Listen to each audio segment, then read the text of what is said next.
This is the Retirement Lifestyle Advocates radio program. I'm your host, Dennis Tubbergen. Glad you decided to listen in today. Hey, it is September, so I have for you a September special report. This is available for this month only.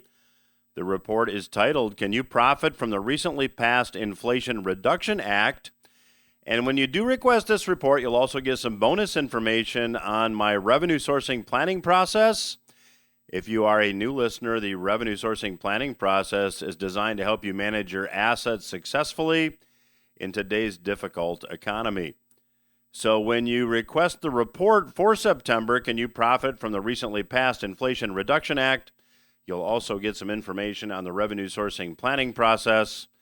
To get your report and the bonus information, all you need to do is visit requestyourreport.com. The website again is requestyourreport.com. Joining me on today's program in segments 2 and 3 is Dr. Charles Nenner. Many of you recognize Dr. Nenner as a cycles analyst. He is a returning guest. He was on the program about 4 months ago. In the second and third segments of today's program, I'm going to get Dr. Nenner's forecast for stocks, inflation, interest rate, bonds, and commodities. I had a terrific conversation with him this past week. So I've shared with you on the program over the past few weeks that it is my view that the worldwide economy is transitioning not only into a recession, but a deeper recession. Now, I believe there are a lot of signs that point to this. And one of the best signs, I think, to take a look at, one of the best things to observe is consumer behavior. The Epoch Times reported this past week, and I'm quoting, the average credit card debt held by households in the United States surged by 13% in the second quarter, the largest increase in such debt since 1999.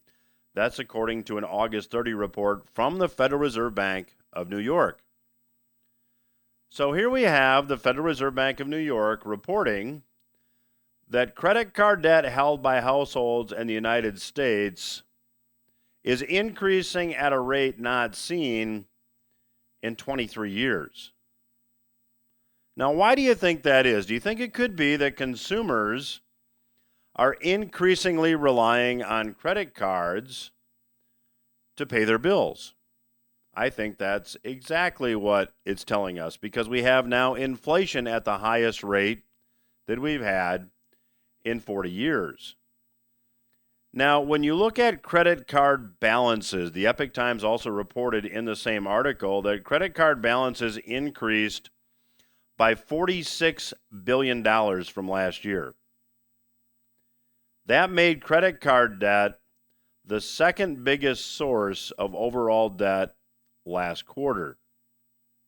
And at the same time as consumers are relying more on credit cards to meet their living expenses, as interest rates go up, interest rates paid on credit card debt are also rising, and the current credit card interest rate is now at a record high of 17.96%. That's according to Bankrate. So let's just say that current interest rate on average on credit cards, it might just as well be 18%. Now, when you look at total American household debt, this is again according to the same Epoch Times article, total American household debt rose by $312 billion from the second quarter of 2021, and it now stands at $16.15 trillion at the end of June 2022. Now, that's up from a year ago. Not surprisingly, it's up because mortgage rates are up, car loan interest rates are up, and credit card balances are up. Now, the Fed, as you all know, is raising interest rates to attempt to fight inflation. Now, I have told you in the past that it's my strong view that taking a look at how inflation was ultimately subdued back in 1980, in the early 1980s, inflation was tamed because then Fed President Paul Volcker decided to increase interest rates to nearly 20%, creating real positive interest rates. In order to get inflation under control, we have to have real positive interest rates, which means interest rates have to be higher than the inflation rate. And we do not have that situation presently. As I mentioned, in the next two segments, I'll be chatting with Dr. Charles Nenner, and Dr. Nenner tells me that it's his forecast that we're going to have higher interest rates and high inflation for quite a long time. You'll be shocked at how long he says we will have it. Now, when you take a look at household debt, we're not talking corporate debt. We're talking purely household debt. This does not include government debt. This is purely household debt. Household debt is about $2 trillion higher than at the end of 2019. So in the last 2.5 years, household debt has risen by about 15%, if I do a little bit of back-of-the-napkin math. So debt levels are already at historic highs. And despite that, household debt continues to increase and interest rates are going up. This does not seem like rational behavior. Why would consumers collectively take on more debt when they already have more debt than they've ever had in the past? And there's only really one answer. They're looking to keep pace with inflation. They're using credit card accounts increasingly to attempt to keep their liquidity options open in what is becoming a very challenging economic environment. Now, Schiff Gold reported this last week. According to, again, Fed data, Americans opened 233 million new credit card accounts in the second quarter of this year. So the second quarter of this year would be April to June. And the population of the United States is 330 million, somewhere in there. And those 330 million Americans, many of which are children who cannot open a credit card account. But of the total population of the United States, there were 233 million new credit card accounts opened in a 3-month time frame. That's mind-blowing when you think about it. And incidentally, that was the largest number of new accounts opened in a single quarter since 2008, which was the time of the Great Recession or the Great Financial Crisis, depending on which term you wish to use to describe that time frame. Schiff Gold reports that aggregate limits on credit card accounts increased by $100 billion in the second quarter and now stand at $4.22 trillion. That's more than 20%, call it between 20 and 25% of U.S. GDP that consumers can put on credit cards. That is simply huge, and that is simply bad economic news moving ahead. Our economy here in the United States is dependent more than 70% on consumer spending. Inflation is suffocating the purchasing power of many Americans, and higher debt levels and higher debt service costs will further constrain consumer spending. So as interest rates go up, minimum credit card payments go up. And with the annual percentage rate, as we just talked about, up near 18%, what we're finding is the average consumer not only is paying more for gas, for groceries, but also on their credit card debt. Now, when you look at the restaurant industry also offers a pretty interesting snapshot of changing consumer behavior. Traditional full-service restaurants are seeing business decline, while fast food restaurants are seeing an increase in business. Zero Hedge reported that fast food restaurant sales grew by 14.4% year over year in the last quarter, again, the second quarter, while full-service restaurants found their business was down 9.2%.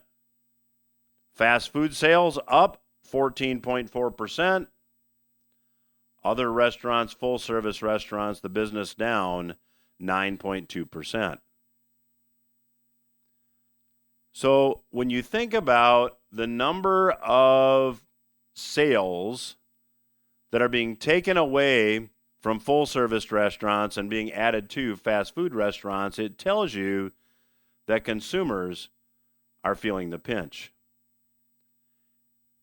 Also, the number of Americans behind on their utility bills is staggering. Fox News reported the National Energy Assistance Directors Association reported that 20 million U.S. families are behind on their utility bills. The average delinquent bill went from $403 to $792 because we see energy prices rising. As I record this, I just dropped my electric bill for the month of September in the mail, and the usage from a year ago was almost identical, but my bill was up more than 16%. Inflation is squeezing consumers, and this is data that will feed on itself. So when you take a look at consumer behavior, it's my view that recession is here. Now, the Congress passed an act called the Inflation Reduction Act, and my September report is titled, Can You Profit from the Recently Passed Inflation Reduction Act? I'd like to invite you to get a copy, as well as some revenue sourcing planning information. To get all this information for free and with no further obligation, visit the website requestyourreport.com, requestyourreport.com, and I'll be glad to send it all out to you. I'll be back after these words with Dr. Charles Nenner. Welcome back to RLA Radio. I'm your host, Dennis Tubbergen. Joining me on today's program once again is returning guest Dr. Charles Nenner. Dr. Nenner's website is charlesnenner.com. He is a terrific market analyst. I always get terrific feedback when he is on the program. And Dr. Nenner, welcome back. Thank you. After this introduction, I'm interested myself in what I'm going to say. Well, let's start, Dr. Nenner, with a bit about your background. We've got a lot of new listeners, so I think your background and you know, professionally what you've done and how it led to what you do now is just fascinating. Yeah. So first of all, I'm a medical doctor, and I did research on occurring situations in psychiatry when people become psychotic, for instance, and we wanted to know if it happens all over the world at the same time, which it did. And if there was a strict period, so every so many years, every so many months, and that was also true. And then I saw a program, CNBC, about financial markets, and didn't make too much sense. So I said, let me take a look into it, because maybe also in the financial markets, things are predictable. And in the mid-'80s, I started developing a neural network, one of the first ones that predicts when things happen and how they happen, which means is if there's a stock, IBM, you want to buy, then we can calculate when the low is and what the price of the low is, and when the day of the high is, and when the price of the high is. Now, this is if you don't believe that things move at random, because if you move at random, there's nothing to predict. You then know, every day is a new day. So I've been doing this, and then I have been doing all the market timing for Goldman Sachs for many years, first in London and then to New York. And then when the prop trading was made difficult by Obama, because he thought after the crash in 2007-8 it was be too difficult, then I started my own firm, and my own firm does forecasting in things like European markets, equity markets, U.S. markets, crude oil, natural gas, what do we have? All the currencies, the yen, Australian dollar, British pound. Bitcoin is a big part of it. Everybody wants to know Bitcoin. And by the way, the cryptocurrencies are the easiest thing because they're not interrupted by any fundamental news. So cycles work perfectly because there's nothing else to look into. And that's what I've been doing. And on this market, we had a big cycle top last year, so we have been totally out of the market. And we have been already 1.5 years out of the bond market. It was very hard to convince people they were out of the bond market because there had been a bull market for maybe 40 years, and people didn't realize that also bonds could go down and interest could go up. So there's a lot going on at the moment, and we try to stay on top. Well, I, for one, do follow Dr. Nenner's research, and he has a terrific track record. So that said, Charles, can you tell me a bit about what your forecast is for U.S. stock market indices moving ahead? Yes, so a lot of people don't know really history of financial markets.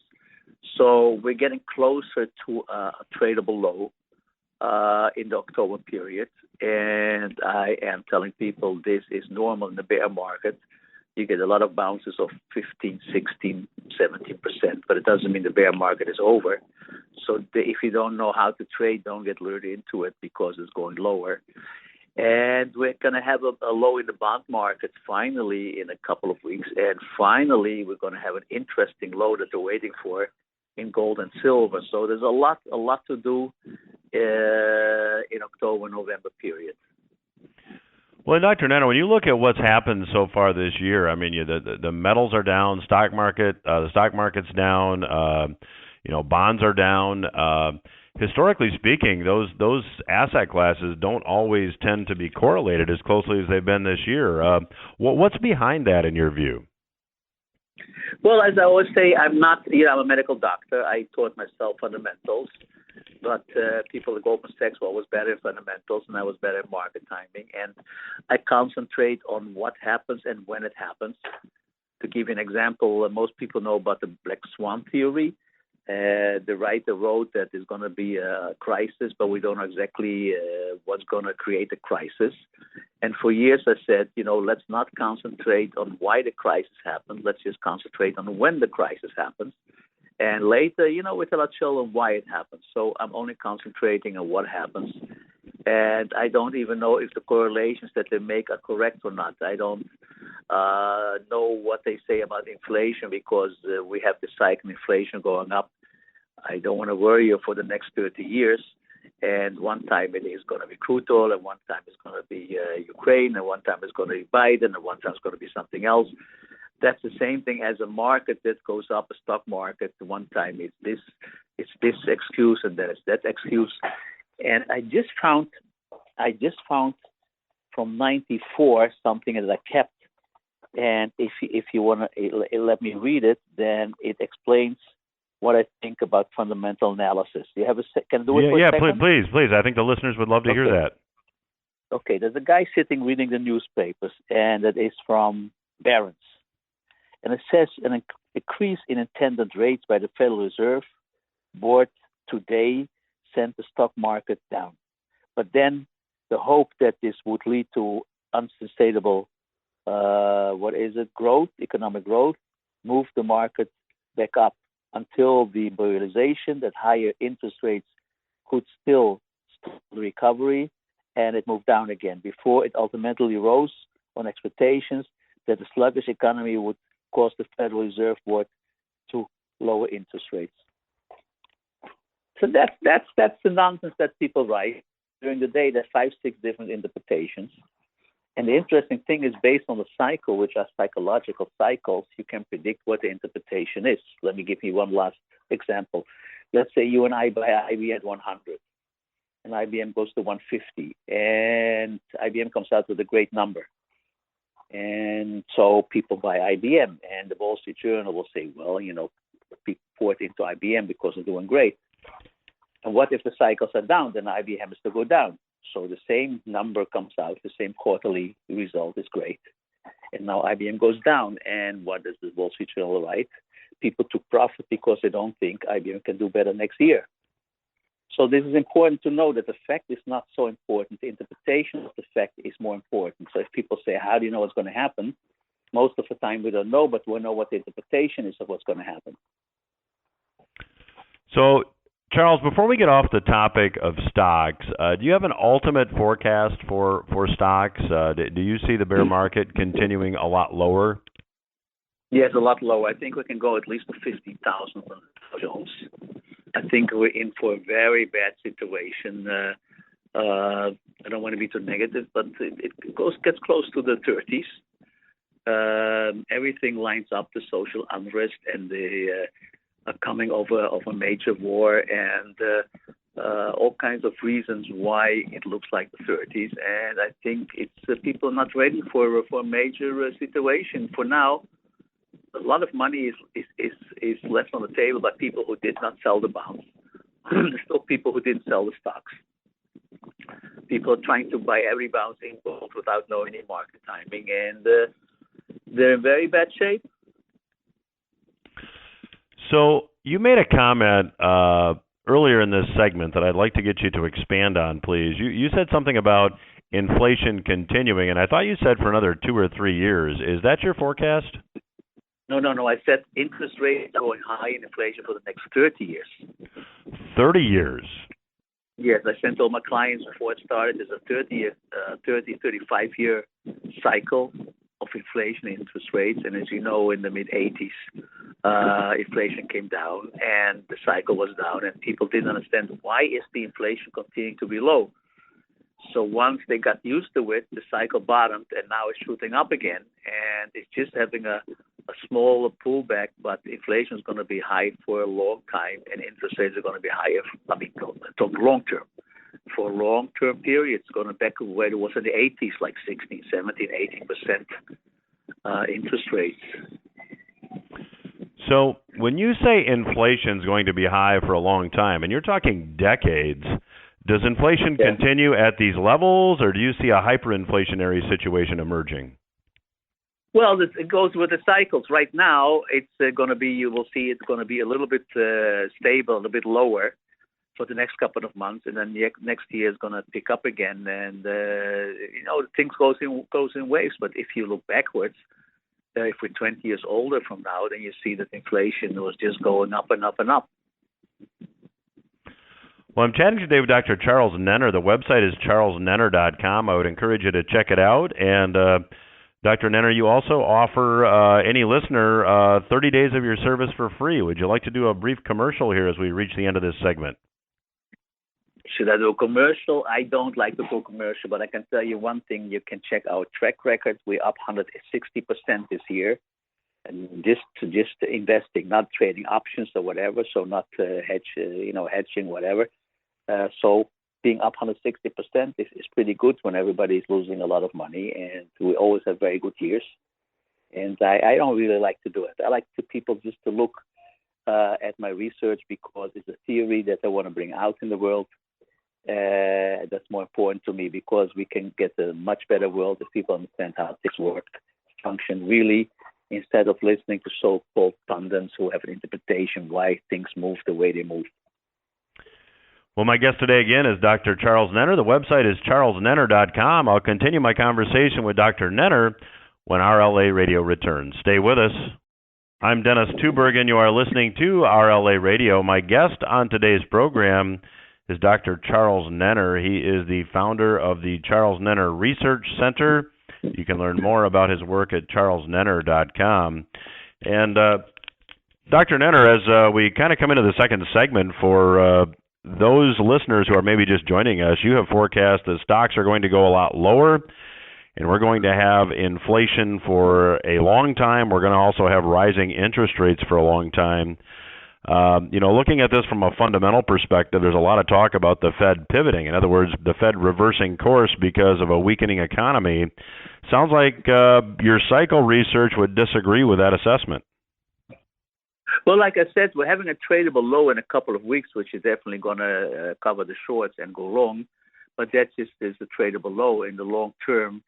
Like I said, for the next 30 years, the cycle is up. And once you start, I'm sitting in Amsterdam, and they start here, the government saying, well, have to people give them extra bonuses. And when they have extra bonuses, that makes more inflation. So once they start demanding higher salaries and whatever, then inflation just, is systematic. You can't stop it anymore. So in a couple of weeks, we're going to see some lower interest rates. Why? Well, maybe recession fears, or maybe it's going to be a war that people are going to run into the U.S. bonds. We don't know. Like I said, I don't deal with why. But longer term, we're going to see much higher interest rates and much higher inflation.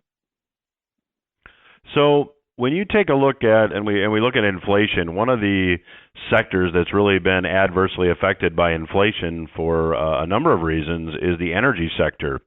What's your forecast for oil, natural gas, and so on in light of everything going on worldwide? Well, we have a downside target on crude oil. It's now 85.5. We went short at, I think, 116, 117. The target is 84. It's going to be kind of stable. A lot is going to happen in the beginning of next year. As you know, or maybe don't know, I also have war cycles. They predict when wars come out, so they predicted this war. And that's kind of stable, but the second half of next year is going to be an explosive situation in the war situation. So we have to take it in consideration. And longer term, the crude is going much higher. Do you have the same forecast for natural gas? Yes, for instance, natural gas is up for the next couple of years even. I think until 2026. So, Dr. Nenner, let's talk a little bit about precious metals because, again, looking at things from a fundamental perspective, we have the highest inflation we've had in 40 years. That inflation is affecting people worldwide. And yet metals don't seem to be reacting, at least from a fundamental perspective, the way a lot of people would expect them to. What's your forecast? And let's start with gold, if we could, please.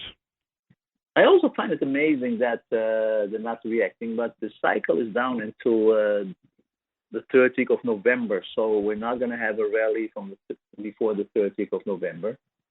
We still have a downside target of 1646.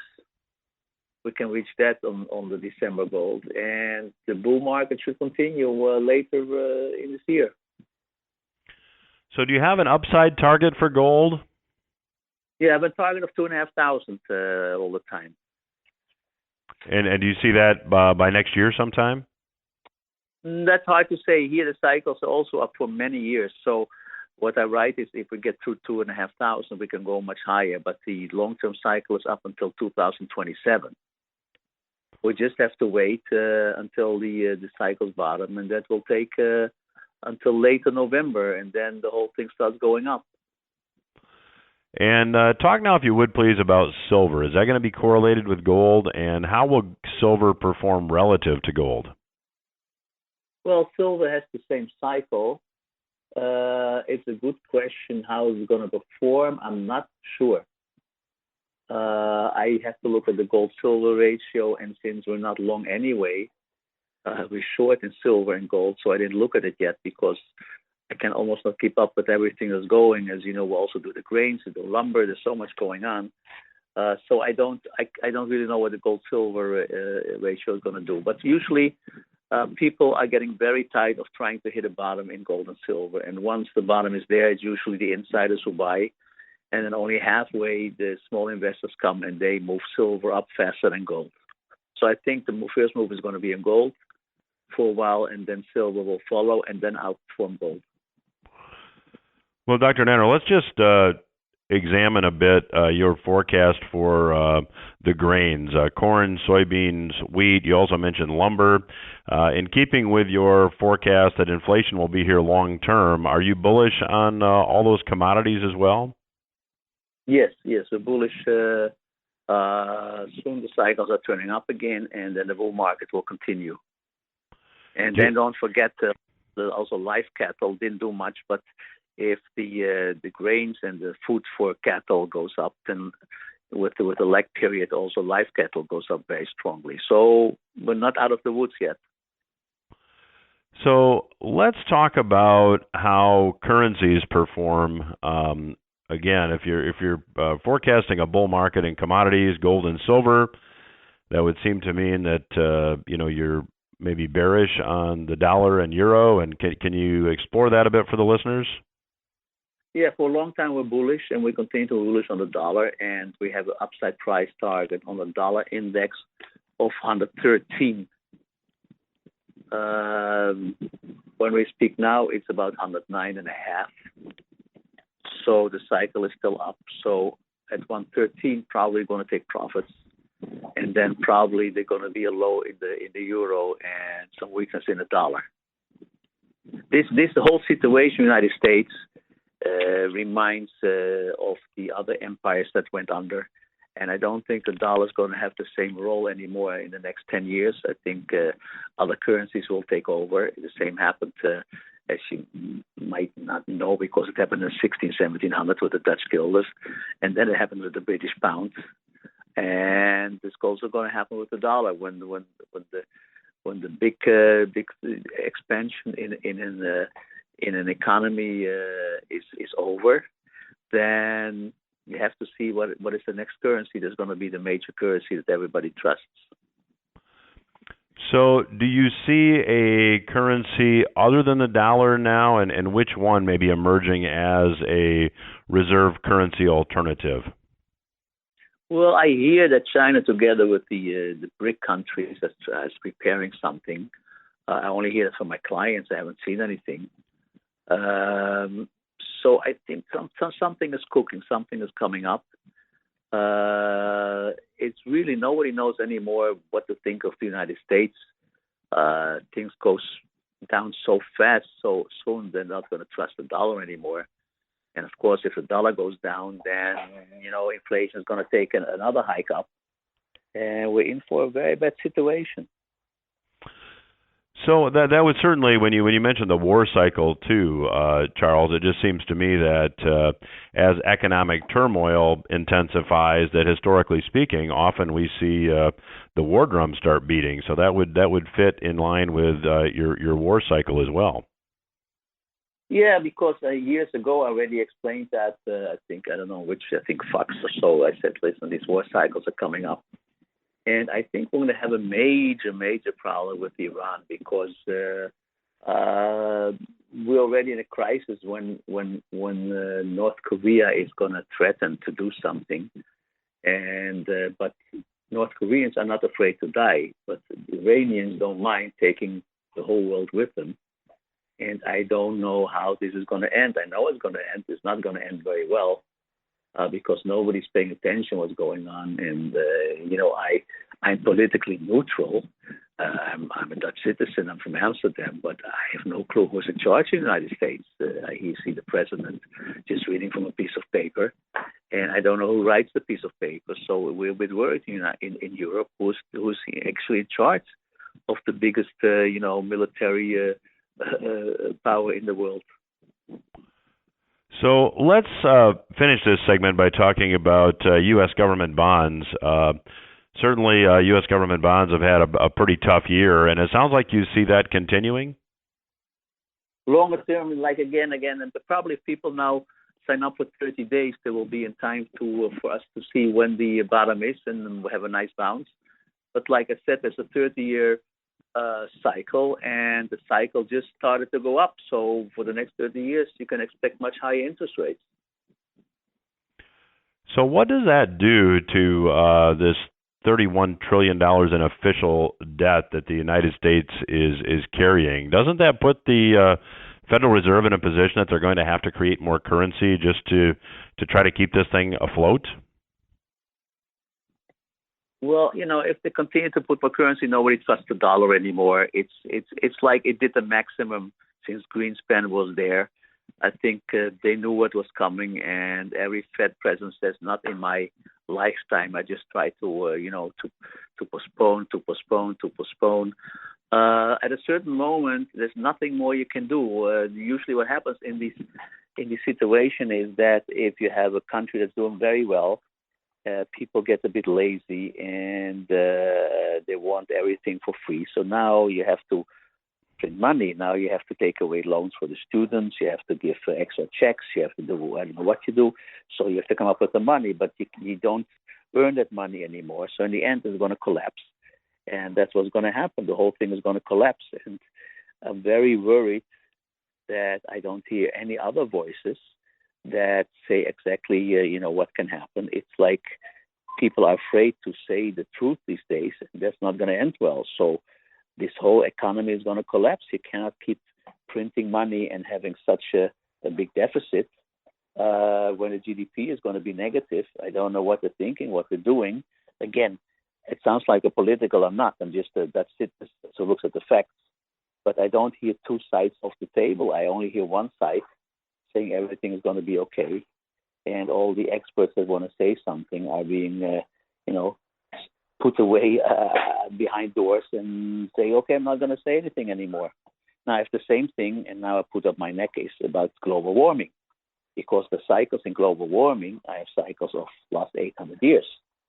So the global warming almost comes to an end, but nobody wants to hear that. So I don't want to get in trouble not saying it, but they will be surprised because the cycle was up and up and up, and it's stopping, and soon, we're going to have global cooling, which is interesting for my clients who have farms and they deal in grains and cattle, because they prepare themselves for global cooling.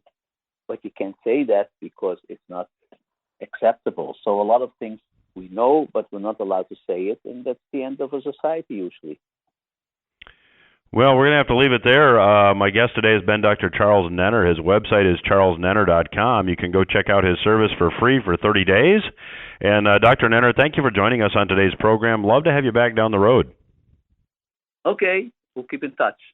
All right, we will return after these words. I'm Dennis Tubbergen. You are listening to the Retirement Lifestyle Advocates radio program.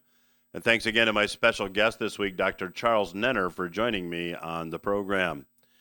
Hey, in case you're just tuning in, I'd like to invite you to get a copy of my free September special report titled, Can You Profit from the Recently Passed Inflation Reduction Act? When you request the report, you'll also get bonus information on the revenue sourcing planning process. The revenue sourcing planning process has been designed to help you manage your assets successfully in today's environment. So to get the report, as well as the revenue sourcing planning process information, all for free and all without any further obligation, visit the website requestyourreport.com. The website again is requestyourreport.com. Now, back in 2014, I wrote a book called New Retirement Rules, and in the book I talked about the fact that the currency creation course on which the Fed embarked in 2011 was likely going to be a very dangerous course of action to follow, because when studying history and studying this currency money cycle that I believe exists, you find that when currency creation starts, it's a slippery slope, and it often ends typically in recession or depression. Well, here we are now, 8 years later, and we are now seeing firsthand that currency creation and easy money policies do cause boom and bust cycles. So in this segment, I want to very briefly cover with you a little bit of U.S. history and prove to you that these boom and bust cycles do exist.